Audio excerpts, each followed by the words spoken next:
Тоң районунда Аксакалдар сотунун өкүлдөрүнө жыйын өткөрүлдү. Жыйында Тоң райондук соттун өкүлдөрү тарабынан коомдогу ар түрдүү укук бузууларды алдын алуу жана ага карата чара көрүүдө Аксакалдар сотунун орду, ишмердүүлүк жүргүзүү эрежелери жөнүндө айтылды. Аксакалдар сотунун төрагалары дагы өз кезегинде айыл тургундарынан түшкөн арыздарды карап, биргеликте оң жагына чечип жаткандарын айтып өтүштү.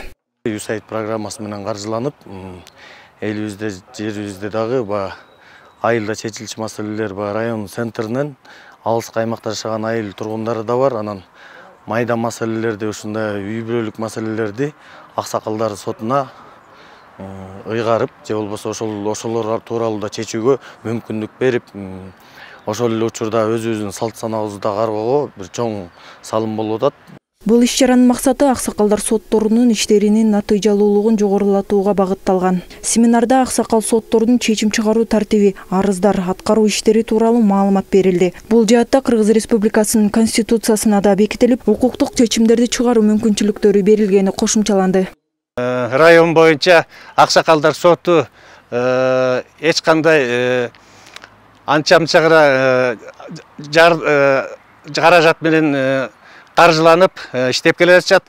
Бул Аксакалдар сотторунун иштөө тартиби бул кызыктыруу маселеси да болуш керек. Антпесе биздин аксакалдар көбүнчөсү 60-тан ашкан, 70-ке жакындаган абышкалар келип иштейт. Ошондо ар кандай айыл өкмөтүндө суу талаш болот, үй уруш, мал кошуу жөнүндө ар кандай чатактар болгондо, ушуну жалаң Аксакалдар соттору карап, элдин мүдөөсүн чечип берип жатабыз. Бул Актерек айыл өкмөтүндө 6 айыл бар. 6 айылда 6 Аксакалдар сотун иштетип келе жатабыз. Бирок бүгүнкү күндө баягы айыл өкмөттө каражаттын тартыштыгынан анын баарынын тең эле материалдык техникалык базасын чыңдай алган эмеспиз.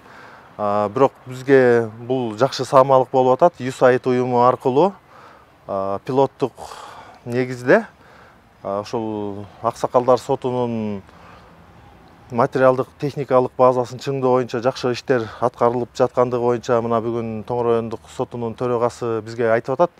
Бул эми жакшы саамалык деп ойлойм.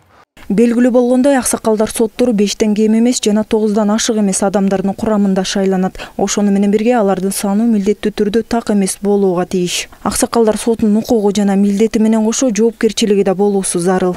Улутай Курбанкулова, Данияр Акконов, Асылбек Касьянов, Тоң районунан.